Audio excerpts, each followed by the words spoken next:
اعوذ باللہ من الشیطان الرجیم بسم اللہ الرحمن الرحیم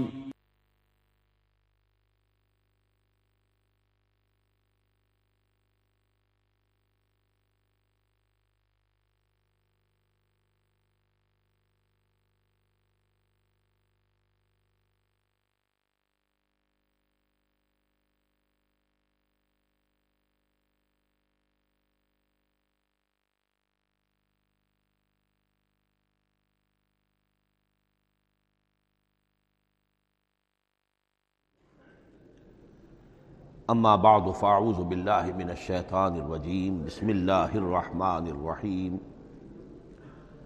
حامیم والکتاب المبین انا جعلناہ قرآنا عربیا لعلکم تعقلون وقال تبارک وتعالی کما ورد فی سورۃ یوسف علیہ الصلاۃ والسلام الف لام را تلک آیات الکتاب المبین انا انزلناہ قرآنا عربیا لعلکم تعقلون وقال عز وجل كما ورد في سورة الزمر قرآنا عربیا غیر ذی عوج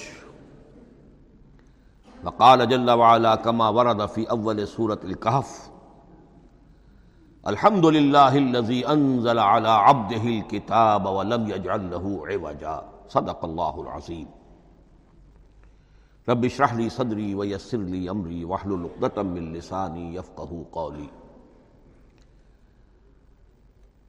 تعارف قرآن کے ضمن میں جو مباحث پہلی نشست میں مکمل ہو چکے ہیں اس میں ایک کمی رہ گئی تھی، اس کو پورا کر لیجئے۔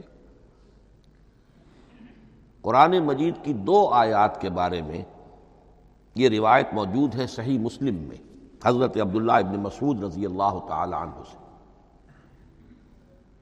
کہ سورہ بقرہ کی آخری 2 آیات حضور کو شب معراج میں عطا ہوئی ہیں، وہ زمین پر نازل نہیں ہوئیں بلکہ حضور نے آسمان پر پہنچ کر ان کو حاصل کیا ہے۔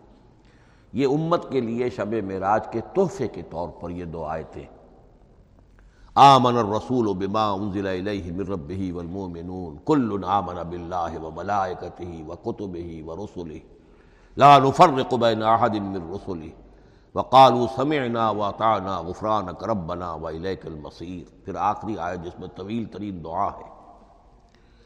یہ 2 آیات جو ہیں مستثنیٰ کر لیجئے تو باقی جو ہے قرآن مجید وہ پھر پورا حجاز میں زمین پر نازل ہوا ہے محمد الرسول اللہ صلی اللہ علیہ وسلم کے قلب مبارک پر۔ اب جو اگلی بحث ہے اس تعارف قرآن کے ضمن میں، قرآن کی زبان کون سی ہے؟ یہ سب جانتے ہیں عربی زبان ہے، لیکن کون سی عربی؟ عربی کوئی ایک نہیں ہے۔ جیسا کہ آپ کو معلوم ہے کہ ایک زبان ہوتی ہے تو اس کے ڈائلیکٹس ہوتے ہیں۔ پنجابی زبان کے نہ معلوم کتنے ڈائلیکٹس ہیں، بنگلہ زبان کے نہ معلوم کتنے ڈائلیکٹس ہیں، پشتو کے کتنے ڈائلیکٹس ہیں۔ عربی زبان کے اس وقت پورے عالم عرب کے اعتبار سے تو دیکھیے تو ہر ملک کا جو ہے اپنا لہجہ ہے اور ان کے اپنے انداز ہے۔ تو خود نزول قرآن کے وقت بھی پورے جزیرہ نمائے عرب میں کوئی ایک زبان نہیں تھی، زبان ایک تھی لیکن اس کے لہجے مختلف تھے، الفاظ مختلف تھے۔ تو یہ جان لیجئے کہ قرآن نازل ہوا ہے حجاز کے بادیہ نشینوں کی زبان میں۔ وہ اصل عربی زبان حجازی قوم سمجھتی تھی، شہری زبان نہیں، دیہاتی زبان۔